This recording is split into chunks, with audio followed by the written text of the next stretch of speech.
Hey, everybody, welcome to episode 444 of our Tick Bootcamp podcast. We're here today with Liz Kinnart, who is the founder of Bloom Holistic Health and Fitness. She helps a lot of Lyme patients. She has a really cool background. She has a master's degree in exercise science and physiology. She focuses on things like strength training and lifestyle and using things that are simple and easy that are in your control to help you optimize your ability to recover from Lyme disease.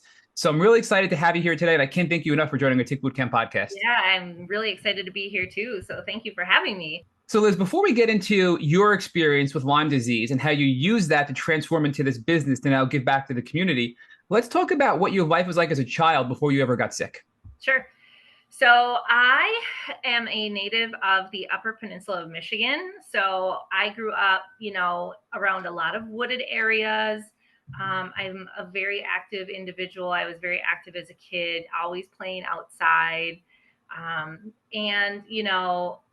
I've always been aware of ticks. I've had ticks on me growing up as a kid, and just being exposed to them. I spent a lot of time at camp with my family and hunting and things like that. So again, more exposure there as well. Not really, like I know, like it is now. Not very as aware as I am now. So So you knew generally about ticks and their health risks, but you didn't realize how severe it could be or how diverse exactly. the Yep. diseases are that they could spread. Right. Right. I was always aware that they could spread Lyme disease, but it was more so, you know, focused on, pets. I grew up with a dog. That's, we'd always find him on there. So that's where my Lyme knowledge lied at that time. Now, growing up, would you consider yourself a healthy child as a kid? Yes. Yes, for the most part. Yep. Like I said, I was very active. I grew up playing basketball, playing softball for many, many years, probably from the time that I was 5 until my mid 20s. And then shifting into the college years, I became more of an outdoor enthusiast. So before your 20s, when you were a kid, do you ever recall being bit by a tick, like pulling a tick off you or seeing a tick biting you or anything like that? I there was one specific time we were camping and I was actually swimming and I had a giant tick on my neck that I had to have pulled off. And that is really the one and only instance that I can actually recall because I was terrified. I was terrified.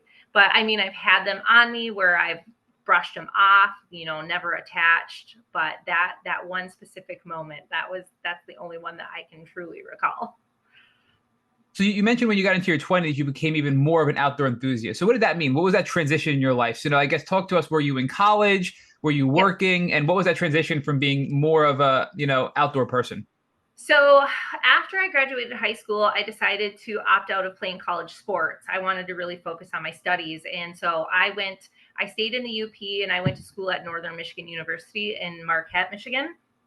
And Marquette is on Lake Superior. So it's a very, very outdoorsy based community, a lot of hiking, a lot of mountain biking. So I started mountain biking in my early 20s. So I spent a lot of time in the trails, on the woods, a lot of hiking.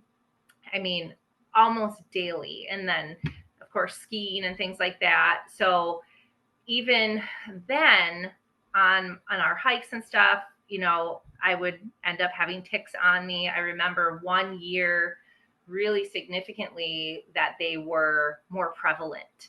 Like the weather was just prime. They were hatching like crazy and just abundant. So you're still pretty healthy. You're, doing all these new things in life. And is this about the time? Are you dating? Is this somebody that, are you transitioning into marriage? Because I think, I'm just foreshadowing a little bit here. So if you can give us Yeah. some background as far as your personal life is concerned. So after actually when I graduated, I was dating while I was in college, but after my undergrad graduation, I took some time off. And I worked in cardiac rehab for a few years. And then I actually went back and got my master's degree. And at this time, I was with my current partner now. And had two children in the midst of getting my graduate degree. So I have two beautiful girls and a very awesome partner, and we're all very outdoor enthusiasts still. Obviously, very careful outdoor enthusiasts. So, yeah, we still enjoy mountain biking. We still enjoy skiing. We still enjoy spending time outside. Now, talk to us about those pregnancies, because Yeah. people who have Lyme oftentimes describe varying experiences when it comes to having Sure. childbirth. So, would you consider them normal experiences? Yes, I'm very grateful and very lucky that I had two fairly normal pregnancies. Not a lot of complications. I was still pretty active throughout all of them. You know, in the early trimesters, I was still mountain biking, obviously being very careful, um, and lifting weights. You know, just trying to make sure that I'm strong enough to give birth and things like that. And it did help me. So yeah, nothing real of concern, I would say. Okay, so now this time of your life, you have two kids, you get married, you're now going into your late 20s. Any other life experiences you want to share? Because I know you didn't really get sick until you're 30. So any other notable Right. events prior to that? So, this was a really big like missing link in my journey. And I think we all have these like missing links or these aha moments where you kind of go back and you take inventory of your life, right? And I actually had a very traumatic experience when I was actually in high school, where I lost my best friend to, a really tragic accident. And that took that, that was my sophomore year. So 16 years old. And I think that really hung with me until I went into college and never really fully processed it. And then, I was in a very toxic relationship throughout college that I was able to leave. And so when I look back at those things, I can see how those could influence kind of, the emotional aspect of my journey. So those I think are the two main events, if you will. So Liz, I'm hearing you had, a couple of traumatic experiences, one when you were Hmm. 16, one when you were in college. So do you believe that you were infected with Lyme and potentially other tick-borne illnesses as a kid and you were managing it, and then you had two severe traumas, and then as life went on, you were just more and more compromised and then became ill in your 30s? Or do you think that you got sick and infected after those traumas? That's a really good question, because even to this day, I will constantly find myself sitting down thinking about that, because I didn't get tested until 2020, or yeah, 2023. And so, you know, and it wasn't showing a recent infection. I had those antibodies. I had a previous exposure. So I'm trying to think of like, man, when would this have happened? And I think back to my childhood. I think back to being in college. I was doing mountain bike races where I'd be in the woods for extended periods of time and not really like thinking about that. And you know, I often wonder if it's from the childhood and those traumatic events kind of sparked that like immune response. But when I was initially diagnosed with rheumatoid arthritis in early 2020, just before the start of the pandemic, like right just before we were like, oh, this is COVID. And I was really sick. I was really sick in January and early February. And I had, the classic flu-like symptoms. Had a fever, I had a cough, I was tired all the time. And, then about 4 weeks, it's like it happened yesterday.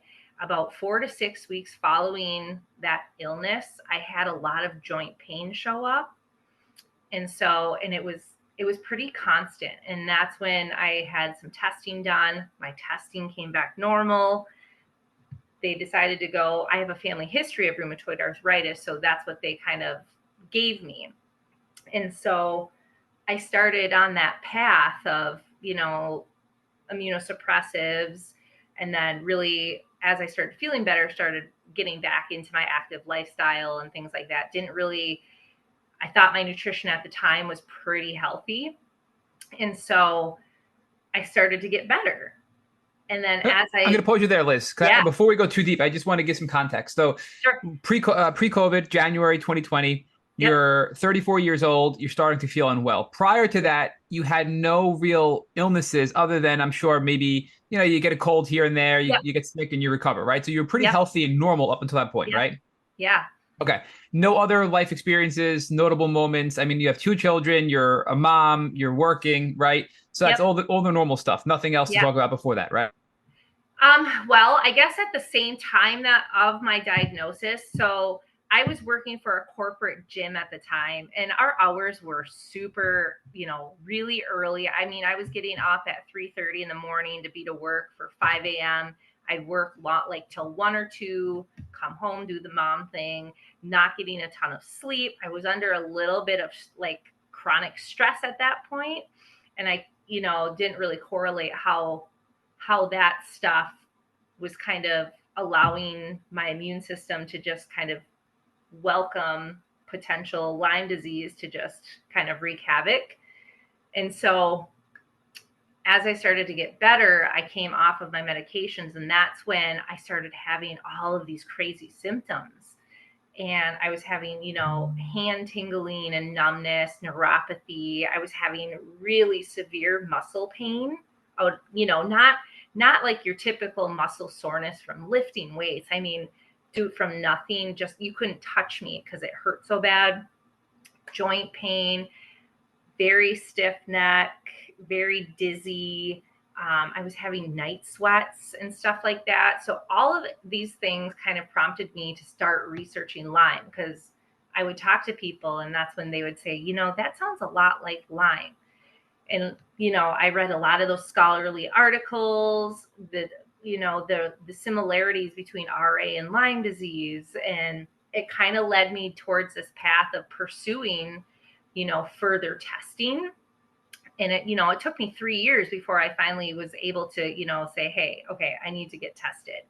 And it's so. Liz, how long though? So it was 2020. You got diagnosed with RA. So how long was it from January to your diagnosis of RA? January to, I want to say, end of April. Okay. January to April. Did they do any other testing? Did they test for Lyme or anything else prior to that? Nope, they never even mentioned it. He did ask me, the doctor that I saw was telehealth, so it wasn't my actual primary care physician.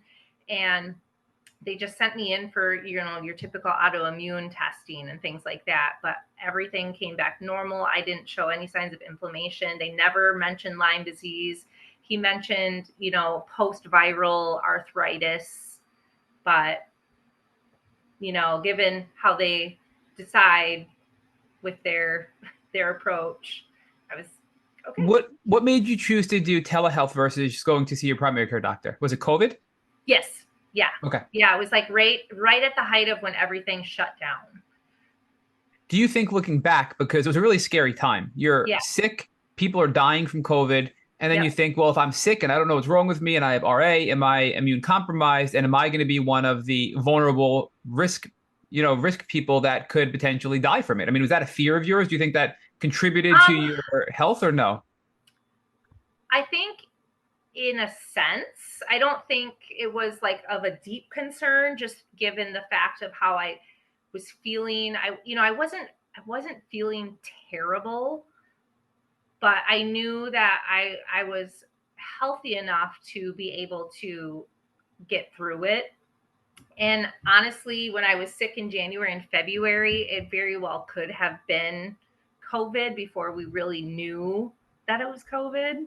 So yeah, I was thinking that too, Liz, right? How many people, so especially we had her on this podcast when COVID was way more prevalent, that they said they got COVID and they never recovered. And then it turned out they had active Lyme in their system because they had Lyme in their body that they were managing. They got COVID. It destroyed their immune system in their body. And then Lyme flourished and they couldn't get it under control. So I wonder if that was what happened. Yeah.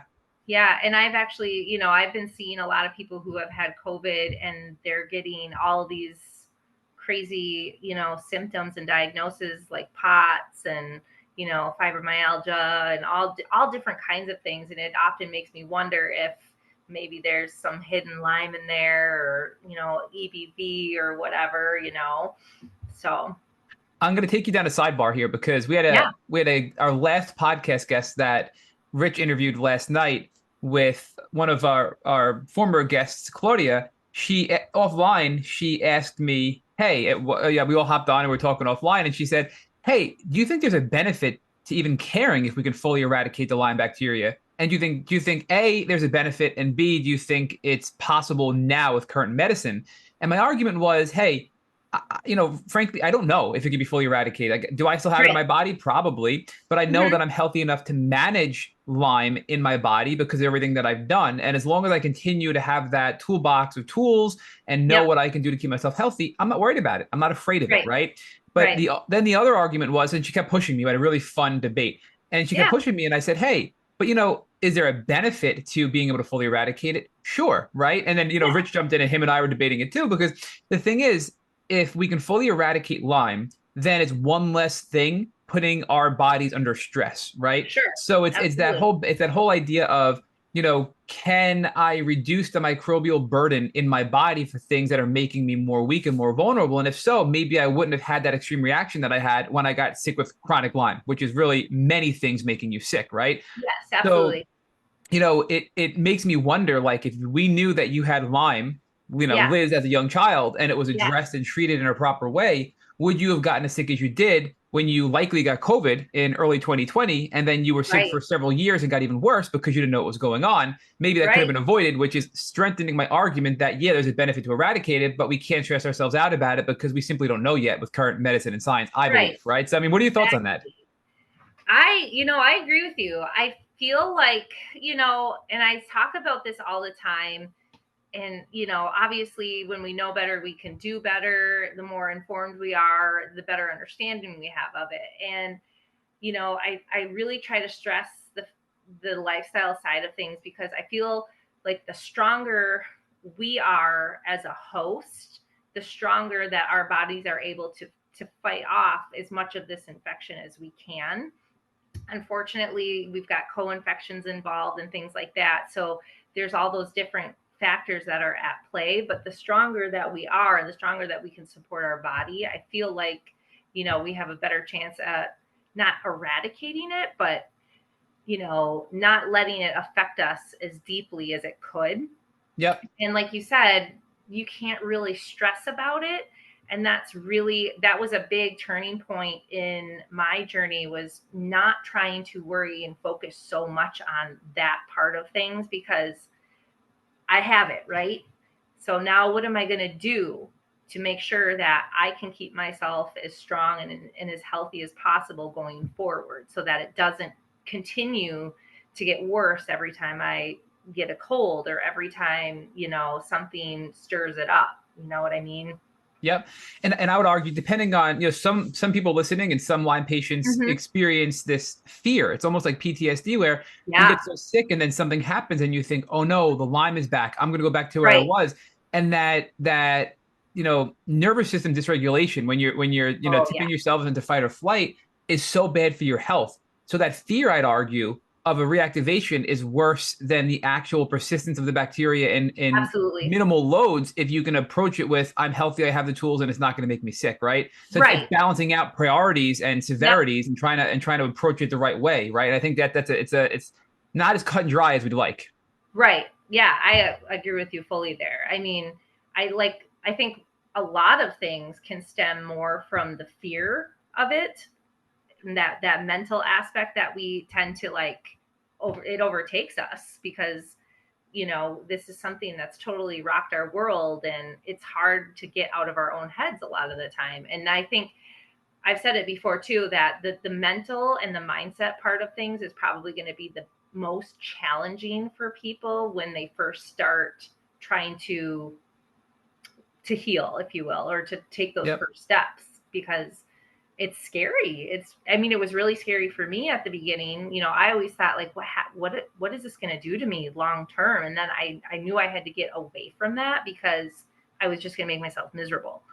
Yep. But let me push you further. We're going to get back more. We're going to get back on Yeah, track to your story, right? But I want to sure. ask you another question because you mentioned that fear of what is this going to do to me long term? What is my Yeah, life going to be like in 5 years? I'm getting right, worse. right. I'm plateauing. I'm not getting back to where I was. We've all been there and have those fears. How did you overcome those fears? And what advice now, looking back, would you give your younger self to say it's okay? Tips, tricks, breathing exercises. It could be herbs, it could be medication, it could be tricks, brain pattern tricks, anything. What kind of advice would you give yourself and everybody listening to this podcast? Um, you know, First and foremost, you've got to take it like one day at a time.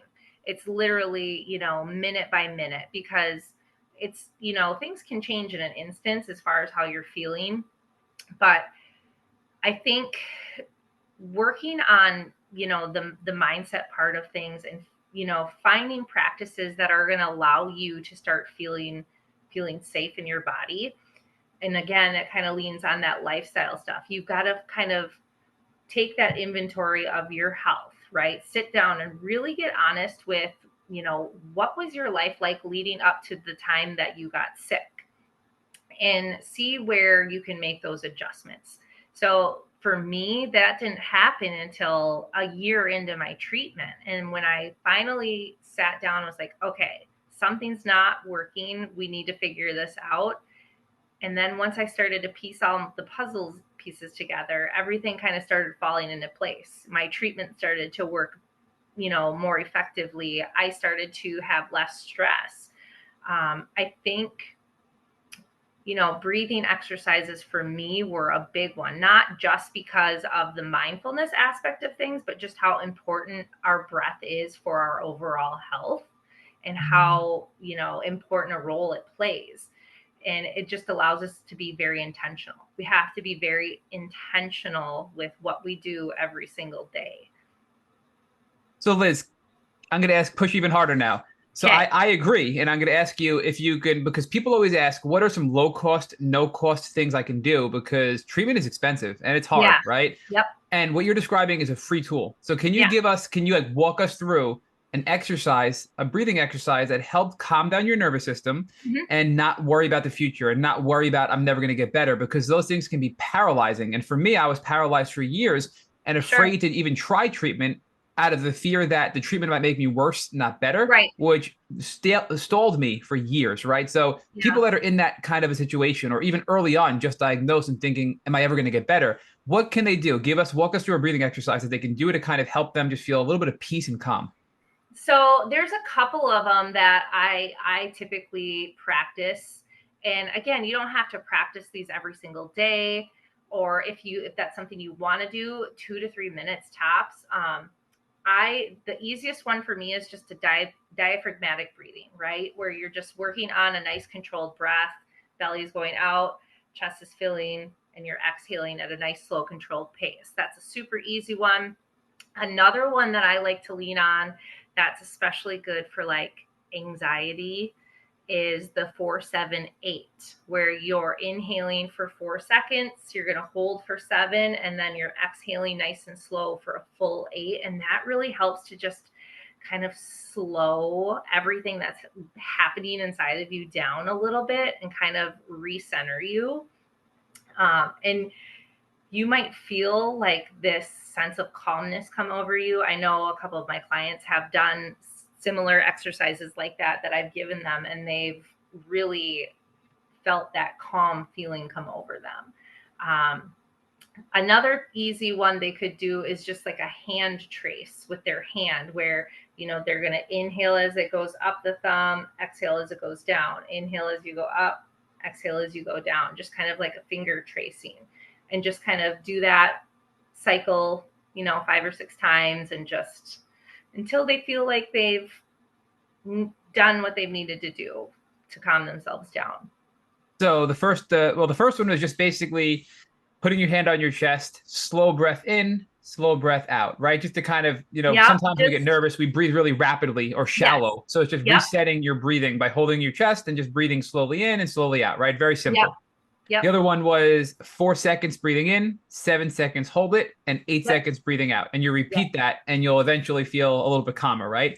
The Yes. third one, we haven't heard much on this podcast, is you trace your finger. So I'm doing Yeah. it, and you take your finger, and if you're watching You on just YouTube, kind you'll of see place your this. finger Yep. as you go up. You're going to inhale and then exhale. Inhale, exhale, inhale, exhale. And you slowly do that. And you just do Yep. it on your fingers back and forth. Yep. And what is the idea behind actually tracing it? Like what's the movement and the touch? Is that supposed to distract your brain? Is there, do you know I, anything deeper as to why that works? I'm just curious. I think it's like you said, it is a little bit of a distraction from whatever you've got kind of ruminating in your head, but it also brings a little bit more intention because then you're focusing on what your breath should feel like and when it should feel, that inhale and when you should feel that exhale. I've actually had a client tell me that they've always done a certain, there's certain other ways that you can do that with the box breathing or triangle breathing, and they've never traced it before. And when they've traced it, they've actually felt the calmness more than when they weren't tracing it. Interesting. Yeah. Yeah. So, it makes me think about, then we're going to go back after this, but it makes me think about like when, if you're outside in nature and you're looking around, and it's kind Yeah. of like when that rapid eye movement, right? A thing Yeah. where if you're looking around in beautiful nature and you're looking over there at the trees and over here, that eye movement actually regulates your nervous system, Yeah. right? Because you're looking all Yep. around. So I Yep. wonder if you're doing that and you're watching your finger and you're moving your eyes, is that eye movement plus the touch plus a distraction? Is it a multifaceted benefit, right? So it's really interesting Yeah. to hear these It's kind of kind of things, like think about it, like eye stretching in a sense, like when Yes. you look side to side and you're stretching your eyes and yeah. Yep. So back to your story now, though, because I don't lose track of that. So you were 2020, you're Yep. about March, April, COVID's there. You get an arthritis diagnosis from a telehealth doctor, and they give you immunosuppressants. Do you recall what immunosuppressant drugs you were prescribed? I was put on sulfasalazine just because my symptoms were very mild at the time. I didn't have your typical joint swelling. It was a lot of just tenderness and kind of stiffness in the mornings. And then, I was on that probably at the max dose for about a year. And then, like I said, I felt better, started taking, making some changes, started feeling better to the point where I was kind of weaning myself off. And that's when all of those symptoms started coming up. Right. And all these different symptoms, like neurological symptoms that I had never had before, more musculoskeletal symptoms. But the one that actually prompted me to go get testing was I had woken up over Christmas break and my knee was swollen. Just no pain. I woke up and I'm like, what the heck? Why is my knee so swollen right now? And I had a Baker cyst that happened to pop out behind it. And then, of course, that prompted me to kind of do some more research and digging. And that is actually very common with Lyme disease. Yeah. And so April 23, it was funny that you asked about any events. My friend who was killed when I was in high school, when I was 16, her mother had just seen a doctor in Wisconsin for Lyme disease because she had just received an ALS diagnosis. Goodness. So I was able to get that information and went and sought out this Lyme-literate doctor in Wisconsin, had my testing done, and everything came back in about a month. And I was positive for 4 different strains of Lyme disease and Babesia. Well, I'm not surprised about Babesia because you said night sweats, and right away before I was like, Babesia. Yep, exactly. And then I was having some sternum pain and some chest pain along with that at that time. And then it was like my jaw, I could not pick my jaw up off the floor because everything just made sense in that moment. And then I was no longer stressed or afraid because I knew what I was dealing with now. And I knew exactly how to go about it. And no other doctors before this. So you did the telehealth, you went off the medication, and then the symptoms came back. And around that time is when your friend who passed, her mother reached out, and you were in touch with her, and she said that she had Lyme after an Yep. ALS diagnosis. Now let me ask you: was it a misdiagnosis of ALS, or was it ALS compounded by Lyme? Like, because a lot of discussion about that too with ALS and Yeah. Lyme. Can Lyme mimic ALS? Right? And when I had conversations with her, she unfortunately has passed. She vividly remembered a tick bite back in the 80s when she was younger. And she also went through a bout of cancer, but then COVID, after she had COVID, that's when things really started to take a turn. And, she went to Mayo for some testing, and she did get tested for Lyme, but it came back, I think, what was it? I think her ELISA came back positive, but her Western blot did not. And then she went and had that testing done through the tick-borne clinic, and she had Bartonella. She had multiple strains of Lyme disease. So I think it was an influence. It was influenced by Lyme disease for sure, but it was just, too so far in.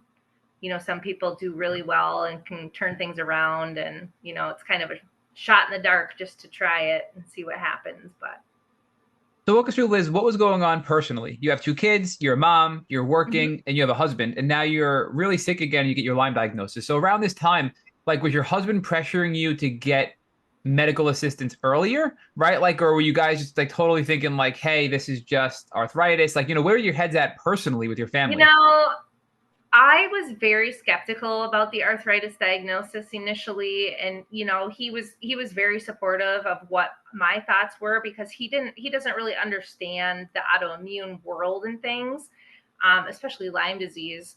But we would keep looking for research, and I talk with him about different symptoms that I'm having, and we just thought it was best that I probably go and have some additional testing done just to make sure that things don't get worse. And so, Now we're looking a little over a year ago, so about yeah, more now, April of 2023, you're diagnosed with Lyme disease, four strains, and Babesia. yep.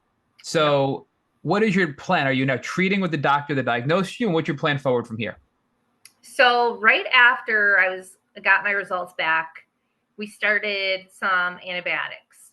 And I think it was doxycycline initially. And I think I was on those for about 4 weeks. And then on that fifth week when I started it, I felt like I was dying. And I actually felt really like the worst I had felt in the last 3 years prior. And so we ended up discontinuing that, and we started an herbal route. And, I bought the books, read through the books, and kind of talked with my Lyme doctor, kind of some thoughts that I was having. And we ended up doing cryptolepis simply because that one was such a effective heavy hitter for both Lyme and Babesia. And I kid you not, within a week, I felt like a new person. And so I continued that probably until the fall. And then the knee issues were still, like, my knee was still, having the swelling. I think, I went to my ortho and was trying to explain to him kind of what was going on. And so we tried to add in a couple of other herbals in there. I believe Banderol and Cemento were two of them that helped. I did try another round of antibiotics just to see if it would do anything for my knees, and it wasn't making much of a change. But I was still feeling really good on the herbals. So that brought me to January of this year. And then, unfortunately, well, I shouldn't say unfortunately, but I ended up having surgery on my left knee to remove. So what happened was I just had acquired so much synovitis from the inflammation and the damage that was done. So they went in and cleaned that up, but I did end up tearing my meniscus because of all of that. And so once that was done with, I was off of all treatment for most of the summer. And I felt really good. And then this fall, I had issues with my right knee.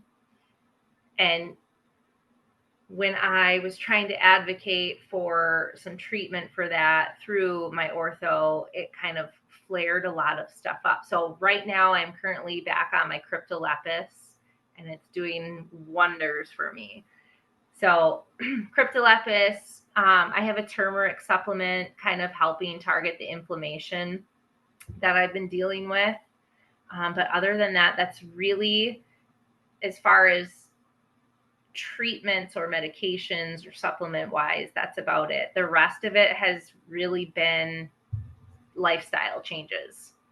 So before we get to lifestyle, just want to ask a few questions. Were there any other herbs any other herbs besides cryptolepis, banderol, and cemento, and obviously the turmeric supplement that you were on? Anything else that you were doing herbally speaking? Oh, so I don't know if you're familiar with, there's an herbal tincture called the Tick Formula. I think Limelight, I believe, is the name of the company that makes it. And it's a combination of a bunch of different herbs. So I think there's like kudzu's in there, cat's claw, Japanese knotwood, teasel. And I think I started that simply because with the different strains that I had, so I studied the strains that I had, and even down to the proteins, because a couple of those that I have are a little more inflammatory than others. And so these certain herbs targeted almost each specific strain that I had. And so that seemed to help quite a bit. And I'll often pulse that in sometimes and just see how my body responds. I love herbal remedies.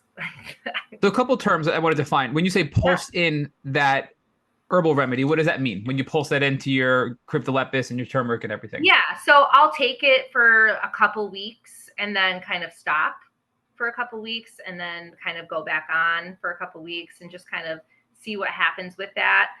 I love the idea of herbals just because, they work with the body's natural healing response. And, with the antibiotic route, I often, worry for people that deal with the chronic stage of things that they create other issues for them long term.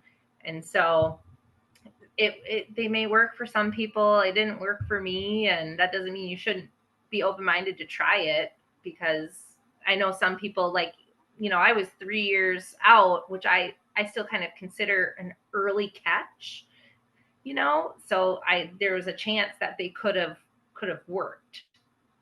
But yeah, agreed. Right. So now I want to go back again because you got yourself in a pretty good place. Yeah. And this is now last year. I'm going to go back to last year. By the end of the year and in January, you were off everything, but you had some knee problems, and that's when things flared up again.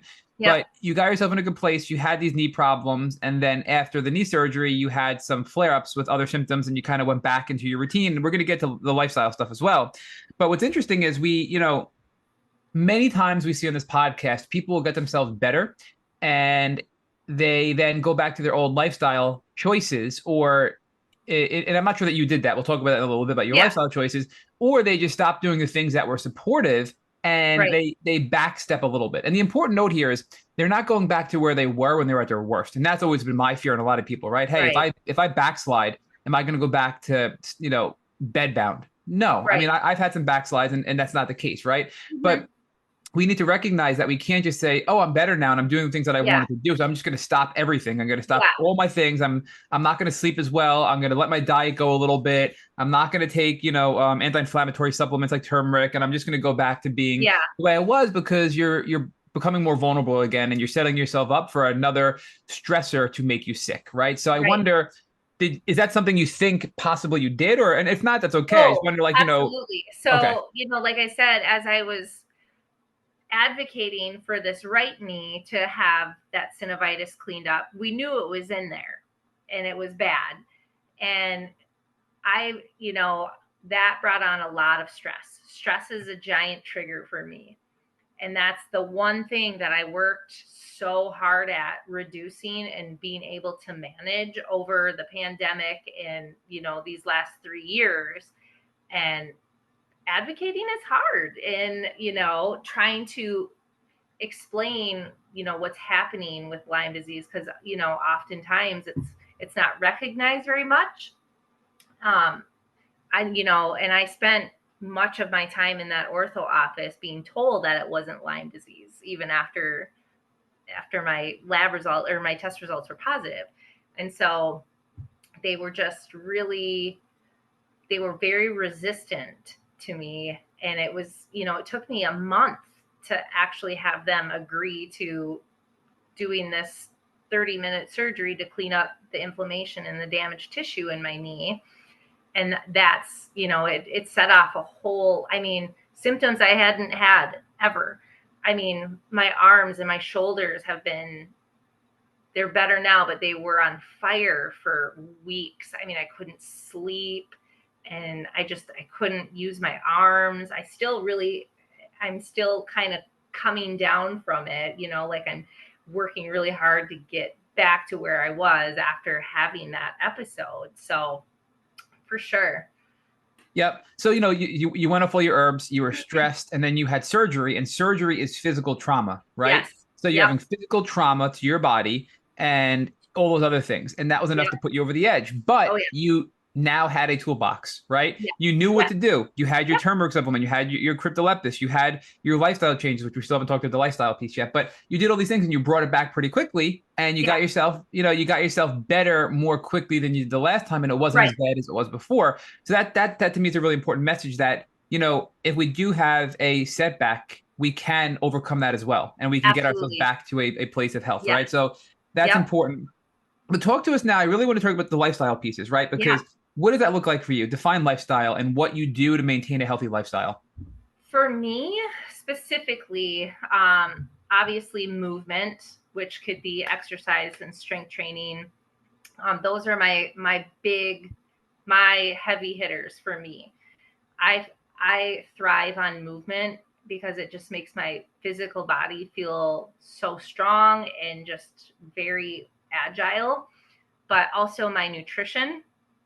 And again, nutrition will be different for every individual, but there were some areas where, I thought I was doing well, but there were some adjustments that needed to be made as far as quality, how I was eating, and then the mind body portion of things. So during the pandemic, I actually got a mind body certification because I knew that people were going to be very anxious and probably, depressed with the shutdown of the world, basically. And even myself with this new diagnosis, learning how to manage all these emotions that are associated with it. Your whole life has been kind of turned upside down. And I had a lot of anxiety at that time, but using the tools like the breath work was a big one for me. I did some journaling, I did some meditation, just all of these things to help manage those. And then really working towards my stress levels with that as well.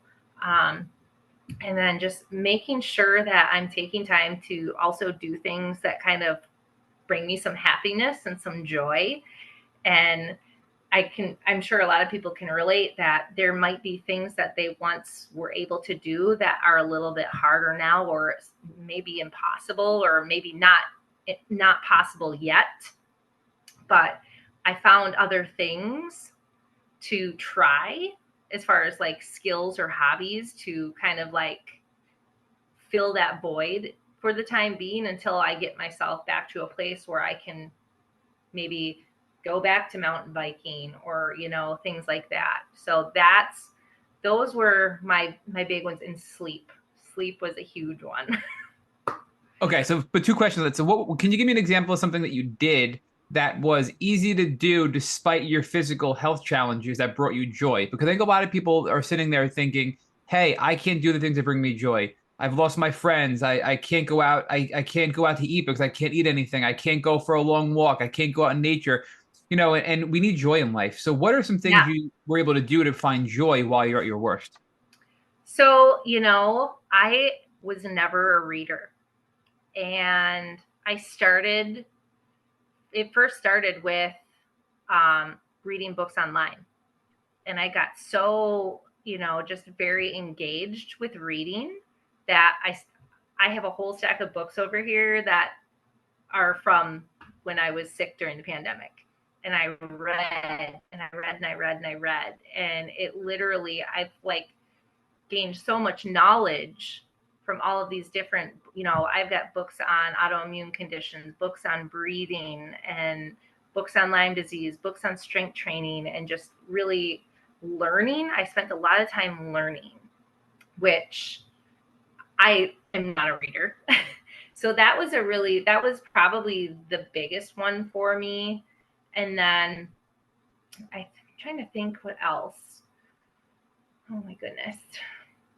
I think we did a lot of walking, because walking was about, at that time, the most that I could do, because I couldn't run.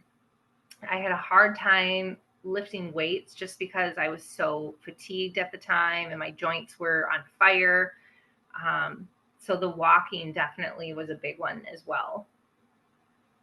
So my follow up to that is going to be, you mentioned sleep was really important, and I Oh yeah. agree. If you don't sleep well, you're really setting yourself back in your healing, and you're delaying the healing, even if you're doing everything else right.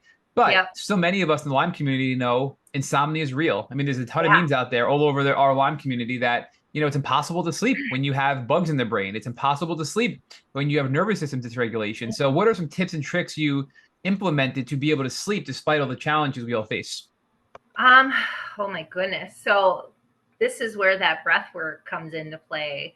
So I really try to create some kind of a consistent bedtime routine. So doing that breath work before bed was a big one to really help my body kind of shift into that parasympathetic state so that I could feel more relaxed. I did also incorporate some herbals that were nervous system focused at trying to calm it down. Do you know what they were? I'm guessing they were adaptogens. Do you know what kind? Oh my goodness, what was it? So the company is the Herb Farm. I don't know if you've heard of Herb Farm, but they have one. I think there's Kava, which is one of them. And then I had one that was nervous system related. I want to say valerian root was in it. And that's the one that it had a combination of a couple of them. And that seemed to help me pretty well. And that's then, Herb Farm, PHARM, yes, correct? So yep, Herb I'm sorry, HERB PHARM, right? yeah, yeah. Okay. And then because I dealt with a lot of musculoskeletal issues, I would do legs up the wall for like 20 minutes before bed, just to kind of help the circulation. What does And that look then like? Like you're laying in bed and you're like putting your butt well, up against the wall? I would lay on the floor first before I get into bed, and then put my legs up the wall, because what that does is it helps the circulation in your legs just kind of pull back down and out of the feet, because I had a lot of swelling in the feet. It's like you're perpendicular, right? You're kind of like a right angle. Like your Yeah. your Yep. butt hits the wall and your legs As go close up and as you you're can get. flat. Okay. Yeah. Yep. Got it. And then How because long? of How long would you do that for? maybe 20 minutes. Would you read a book while you're doing that? Yes. There you go. So That, that or this is that your would be routine. You can have it stacked. You can do that while meditating or doing breath work. Often I would do breath work. And then I would do like a quick little 5 to 10 minute mobility routine, or like some stretching to keep my joints kind of loose and mobile and keep some blood flow going to them so that they weren't quite as stiff. And that seemed to really help me get some solid hours of sleep. And it was nice being shut down during the pandemic, because I didn't have to wake up and be anywhere at any specific time. So I'm kind of thankful for that, because I had a lot of time to catch up on some sleep that I was not getting while working at that corporate gym job. So So my next question for you is going to be about movement and exercise yeah, because, I shared with you, I think offline yep, that, I was an avid runner before I got sick and then it took me quite a while. And now thankfully I'm able to be running again and doing a lot of the things to maintain a healthy lifestyle. But I often wonder what's the balance, right? Because I look back before I got sick and I think I overused exercise, specifically running, as an sure, outlet for stress in an unhealthy yeah, manner, right? yeah, So what I mean is I had a really rough day, whether it be personal, professional, whatever. And I would just go and I'd run hard and that dopamine hit, the brain happiness yep, hit would be so wonderful and all my yeah, problems would go away. But then the yep, next day I would crave that. It became an yeah, addiction and it was a normal yeah, good day. And then I'd push myself hard. And then I needed that every day to sustain that level of happiness. And I think I overexerted my body, which sure, can be immune compromising, right? I mean, I was running sure, aggressively and also I had a really unhealthy lifestyle back then as well. But I think overexercising was an outlet for happiness, but also, weakening my body too, if that makes sense. yep, But do you think yeah, that's real? absolutely. I think it's very real. I Okay. think you can definitely overdo it with certain types of exercise, especially cardio. And they always say, "Oh, the gym is my therapy," or "Exercise is my therapy," but it's really therapy is therapy, right? If you don't know how to manage your stress levels outside of exercise and things like that, they're still going to be there. But like you said, it can become this addictive personality, and it turns into, like you said, that over exercising every single day at such high intensities or long durations and things like that, where your body is basically kind of wearing down. And then if you factor in like how well is your body able to function like that, like how long can it function like that, especially if your nutrition isn't quite there, if the rest of your lifestyle isn't where your exercise should be. You know what I mean? There's no you've got up and down. You've got to make sure it's kind of balanced out. So you could be exercising a ton but still eating like crap or not sleeping and things like that. So there's all these cofactors that we often don't think about when we're doing that exercise portion of things. Yeah. Like I would eat literally only carbs, bread, Yeah. carbs, sugar. I mean, it was super unhealthy, right? Before I got Yeah. sick. But I was thin because I exercised all the time, right? And it was one of those Yeah. things. It was such an unhealthy way of thinking about life, but I just Yep. never really knew any better, frankly. So now you know better. Yep. High protein. You have to eat. There's a lot of things that I've had to adjust once I got sick to realize how I have to live a healthier lifestyle. But one of the things, I guess, a couple of follow-up questions. What do you think is a normal amount of time for cardio, right? So, like, is what is a good amount and what's an excessive amount of exercise, right? So, the standard recommendation for weekly exercise, I believe, is 150 minutes per week, right? As far as strength training goes, they recommend 2 to 3 times a week. Again, it's going to be really dependent on the individual and like what their overall goals are. But if we're kind of talking Lyme disease specifically, again, that's going to really come down to the individual and their situation. Generally, with cardio in a Lyme disease aspect, that's the one where you want to be super careful with, just because, especially with the central nervous system, because cardio can actually tax that nervous system more, even if you feel pretty well healed. Generally, I like to look towards the strength training aspect of things because it's a little more low impact. But at a certain point, when you add that cardio in, if you can get 2 days a week in that zone 2 cardio, well, actually not zone 2, but you could do zone 2 a couple days a week. But at some point, you're going to want to work up towards doing, a couple times of that higher intensity cardio throughout the week, 2 to 3 times a week. But again, like you said, it's going to take time to build up to that aerobic capacity. Yeah, and I think an important message here is slow and steady is the answer, right? And once you Yep. get there, I think it's also important because the more I'm able to do, the more I realize I have to put effort into my nervous system because Yeah. I may feel great, but Yep. then, I ran this morning, right? I'll give an example. I ran before work this morning.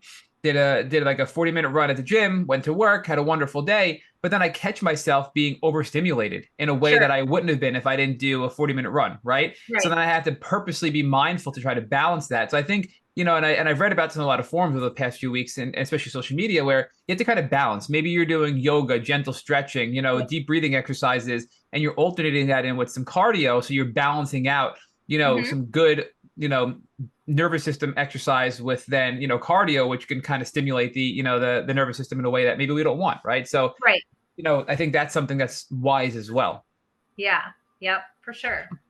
So, any other exercise tips? Because I think that's a really important tip because we have people all over the spectrum, right? People that are Yeah. bedbound, and there's still things for them. We've talked about to other people where you can just literally move your feet back and forth, right? You can sit Yeah. there and move your arms like this, Just right? You can arms. Yep. literally and start there, and then try to go walk, and then try to walk a house, two houses, three houses, right? Hmm. So the spectrum is so diverse of where people are at in their healing journey. But any other general tips for people when it comes to movement and exercise in the Lyme community? So you really, this is one thing I do with my clients is, before you are going to partake in exercise or strength training or any type of movement, you always want to ask, how is my body feeling? Did I get plenty of sleep? How was my sleep like the night before? Do I have enough energy to carry out the workout or the movements that I'm going to be doing? Have I properly fueled myself? Because all of these things are going to matter. Am I under, any kind of stress that I normally wouldn't be under? And these aren't to say you shouldn't exercise if you haven't done those. It's just more of like bringing that awareness to the surface so that if you do the movement, you know how to go about it. So in that sense, I always like to be intentional with my movements. So slowing the movements down where you can actually connect the mind to the movement, the breath to the movement, and doing it in a fashion that it's not going to overtax that body. What does And that mean? then, Bring the mind to the movement. I don't really follow that. What does that mean? so you're really focused on what the movement should feel like. So let's say you're doing a squat. Instead of just like going through the motion really quickly, by slowing it down, you actually have to engage which muscles are working, how your breathing should be with that movement. And that just I feel is more beneficial in the Got long it. run. You know, and that way, you don't lose form, you don't run that risk of injury, which is a big one for people when they're jumping right back into strength training for one. But you know making sure you're taking adequate rest, you can do that between each movement, you can do that between each set and round. I think the rest period is very important. And especially when it comes to Lyme disease, that rest period can be as long or as short as you need it to be. The fact of the matter is you're moving, right? So that, and then, knowing when enough has been enough. You know what I mean? You got to find that kind of sweet spot. So if you're somebody that's just starting out, maybe that looks like a 2-minute walk on the treadmill, or maybe that looks like one set of 10 squats. And it's again very dependent on that individual. But doing too much, you run that risk of exacerbating symptoms. But then you might feel like you've done too little if you don't feel like you've worked out, which isn't a bad thing. Because if you did what feels like too little, then going forward, maybe you do a second set of something, or you add a couple minutes onto that walk, or like you said, walk one house and then the next house. And each time it's that progressive overload, right? You're learning how your body, how much you can push your body without, exacerbating anything or running the risk of overstressing it, overtaxing it. So there's so many different things you can do. So I want to circle back to your personal journey because Mhm. I was a few follow-up questions. Have there been any other doctors you treated with besides the one that diagnosed you with Lyme, or has that been your primary doctor since, aside from your knee doctor and doctors like that? Yep, she's been my primary one that I've worked with since April, and she's been amazing. She's been to all the ILADS conferences. She was just there at the last one, and Can you share her so name? her name is Ashley Johnson. Excellent. Yeah. So the other questions I have are, right now you're back and you're on some herbs and you're doing better. Now, how is your other knee? Because you mentioned that your other knee was flaring up after the surgery, right, more recently. So how are you feeling today? So I've been going to physical therapy now for a couple weeks, and we've been able to kind of jump right into the strength training aspect of things. So my right knee, I just had surgery on in November, and that is actually doing really well. Obviously, there's still a little tenderness because it's still healing. The left knee, I had done back in April, and I feel like it just decided to swell up out of sympathy for the right knee, which that's a very common thing when one knee is irritated, that the other one will do the same thing. But I don't have pain with it. Like I said, I usually will go in and they'll drain the fluid off of it, and then it'll be pretty good to go. So I can't complain. I can move. I can stay active and work with it and do what I can. All right, so I do want to ask now specifically because we mentioned early on that you are now running Bloom Holistic Health and Fitness. Yes. So how was that created, and what are you doing in that business to help people? So that's actually, it's been a kind of a dream of mine to have my own business. And it's funny because during the pandemic, I didn't know what going back to work was going to look like or when we were going to be going back to work. So I thought, I'm going to have a plan B in case something happens, or maybe we don't go back and I need to do something for my family and I. And so going back to work brought a lot of anxiety because things were definitely going to be different than they were when I was there, especially income wise. And so I decided I'm going to take this leap of faith. I'm going to start this business. And it started out, more towards people with autoimmune conditions. And I specialize in people with chronic disease. I have pretty much since I graduated, but I wanted to really emphasize that autoimmune population. And then, of course, when Lyme disease happened, I wanted to include that population as well, because I feel like it's so needed in that population. And I've seen just how difficult it is for people to get back to the lifestyle that they desire, the movement that they used to do, the exercising that they used to do, and even just their quality of life and being able to, have the energy to complete their daily tasks and things like that. And it also allowed me the opportunity to heal as well, because I'm able to do this virtually online and connect with so many people.